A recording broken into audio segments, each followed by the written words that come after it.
ओम श्री परमात्मने नमः। यत् ज्ञात्वा न पुनः मोहम् एवं यस्यसि पांडव येन भूतानि अशेषाणि द्रक्ष्यसि आत्मनि अथ ऊमयि। यत् यानी जिसे, ज्ञात्वा जानकर, न यानी कभी नहीं, पुनः फिर, मोहम मोह को, एवं इस प्रकार, यास्यसि प्राप्त होंगे, पांडव हे पांडव पुत्र, येन जिससे, भूतानि जीवों को, अशेषाणि समस्त, द्रक्ष्यसि देखोगे, आत्मनि परमात्मा में, अथऊ अथवा अन्य शब्दों में, मयि मुझ में। स्वरूप सिद्ध व्यक्ति से वास्तविक ज्ञान प्राप्त कर चुकने पर तुम पुनः कभी ऐसे मोह को प्राप्त नहीं होगे, क्योंकि इस ज्ञान के द्वारा तुम देख सकोगे कि सभी जीव परमात्मा के अंश स्वरूप है, अर्थात वे सब मेरे हैं। तात्पर्य, स्वरूप सिद्ध व्यक्ति से ज्ञान प्राप्त होने का परिणाम यह होता है कि यह पता चल जाता है कि सारे जीव भगवान श्री कृष्ण के भिन्न अंग हैं, उनके ही अंश हैं। कृष्ण से पृथक अस्तित्व का भाव माया, मा यानी नहीं, या यानी यह, वो माया कहलाती है। कुछ लोग सोचते हैं कि हमें कृष्ण से क्या लेना देना, वे तो केवल एक महान ऐतिहासिक पुरुष हैं और परब्रह्म तो निराकार है।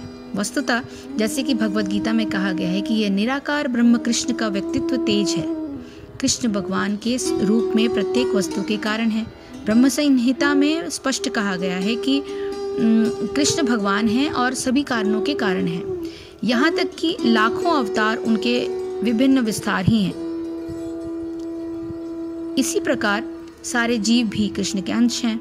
मायावादियों की यह मिथ्या धारणा है कि कृष्ण अपने अनेक अंशों में अपने निजी पृथक अस्तित्व को मिटा देते हैं। यह विचार सर्वथा भौतिक है। भौतिक जगत में हमारा अनुभव है कि यदि किसी वस्तु का विखंडन किया जाए तो उसका मूल स्वरूप नष्ट हो जाता है, किंतु मायावादी ये नहीं समझ पाते कि परम का अर्थ है कि एक और एक मिलकर एक ही होता है और एक में से एक घटने पर भी एक बचता है। परब्रह्म का यही स्वरूप है। ब्रह्म विद्या का पर्याप्त ज्ञान न होने के कारण हम माया से आवृत हैं, इसलिए हम अपने को कृष्ण से पृथक सोचते हैं। यद्यपि हम कृष्ण के भिन्न अंश हैं, किंतु तो भी यह हम उनसे भिन्न नहीं। जीवों का शारीरिक अंतर माया है अथवा वास्तविक सत्य नहीं। हम सभी कृष्ण को प्रसन्न करने के निमित्त हैं।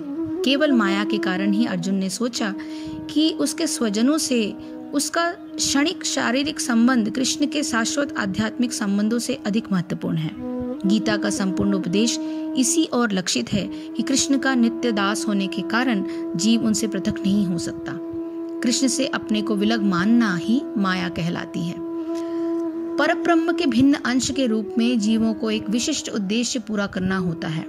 उस उद्देश्य को भुलाने के कारण ही वे अनादि काल से मानव, पशु, देवता आदि देहों में स्थित हैं। ऐसे शारीरिक अंतर भगवान ही दिव्य सेवा के विस्मरण से जनित हैं।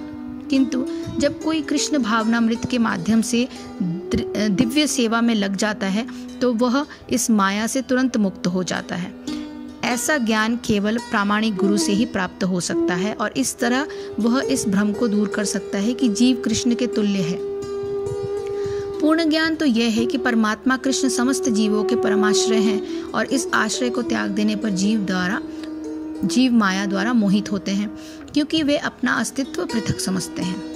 इस तरह विभिन्न भौतिक पहचानों के मानदंडों के अंतर्गत वे कृष्ण को भूल जाते हैं। किंतु जब ऐसे मोहग्रस्त जीव कृष्ण भावनामृत में स्थित होते हैं तो यह समझा जाता है कि वे मुक्ति पथ पर हैं, जिसकी पुष्टि भागवत में की गई है।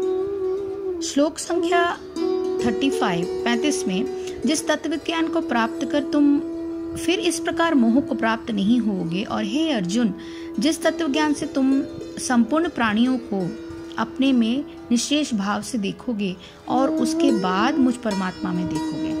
तत्व ज्ञान प्राप्ति का प्रभाव और उसके लक्षण क्या हैं, ये बताने के लिए आगे के एक्सप्लेनेशन पर ध्यान दीजिए।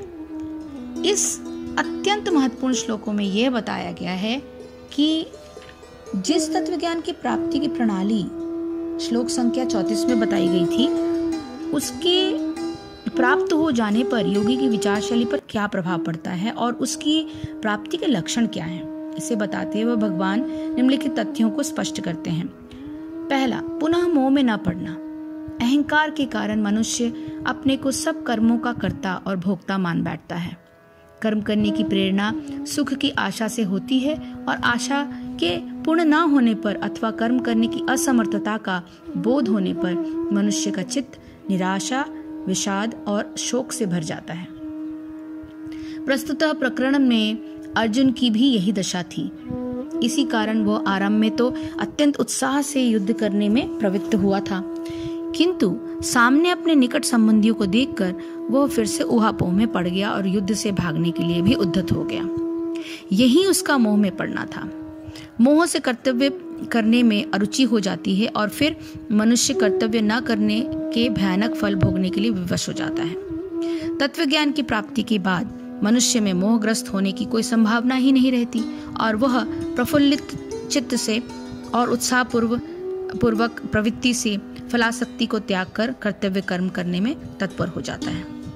सब भूत प्राणियों को अपने में देखना तत्व ज्ञान प्राप्ति का यह अत्यंत महत्वपूर्ण अंग है। साधारण अवस्था में व्यक्तियों और परिस्थितियों के सम्मुख होने पर मनुष्य उसमें अपने से भिन्न होने का भाव रखता है। इसी कारण उन व्यक्तियों और परिस्थितियों के प्रभाव से वह सुख अथवा दुख भोगने में प्रवृत्त हो जाता है। तत्व ज्ञान होने पर मनुष्य के चित्त पर यह प्रभाव पड़ता है कि जिन व्यक्तियों से और परिस्थितियों से उसका संपर्क होता है वे सब वास्तव में उसके ही जीवन के अभिन्न अंग दिखने लगते हैं। उनकी अनुकूलता और प्रतिकूलता का समन्वय भी तत्व ज्ञान से संपन्न व्यक्ति में इस विलक्षण रीति से हो जाता है कि अनुकूलता और प्रतिकूलता का सर्वथा नाश होकर वे सब उसकी कल्याण प्राप्ति में सहायक हो जाते हैं। जिस प्रकार चौराहे की लाल बत्ती अथवा हरी बत्ती मनुष्य के कुशल पूर्वक आगे जाने में सहायक ही होती है, उसी प्रकार प्रतिकूल और अनुकूल परिस्थिति भी आगे आने वाले कर्तव्य पालन में सहायक हो जाती है। जब मनुष्य स्वप्न देखता है तो उसमें अनुभव होने वाले मनुष्यों अथवा परिस्थितियों के संपर्क से स्वप्नावस्था में वो सुख अथवा दुख का भोग करता है, किंतु स्वप्न से जग जाने पर वह निश्चल भाव से इस बोध में प्रतिष्ठित हो जाता है कि स्वप्न के मनुष्य और परिस्थितियां उसी की मनस्थिति की परिचायक मात्र थे। इस प्रकार जानकर वो उनके प्रभाव से मुक्त हो जाता है और अपनी मनस्थिति को संतुलित रखकर आगे के कर्तव्य पालन में तत्पर हो जाता है। इसी प्रकार तत्वज्ञान प्राप्त मनुष्य सब भूत प्राणियों को स्वप्न के समान अपने ही संकल्प का भाग समझकर उनकी ओर होने वाले सभी प्रतिकूल अथवा अनुकूल प्रभावों से मुक्त हो जाता है। यही उसका सब भूत प्राणियों को अपने में देखना है। तीसरा, सबको परमात्मा में देखना। सब भूत प्राणियों को अपने में देखने का अभ्यास जब दृढ़ हो जाता है तो फिर संसार के हर व्यक्ति, घटना और परिस्थिति के सम्मुख होने पर मनुष्य उन सबको अपने परम सुहृद परमात्मा के कल्याणमयी लीला का अंग ही समझने लगता है।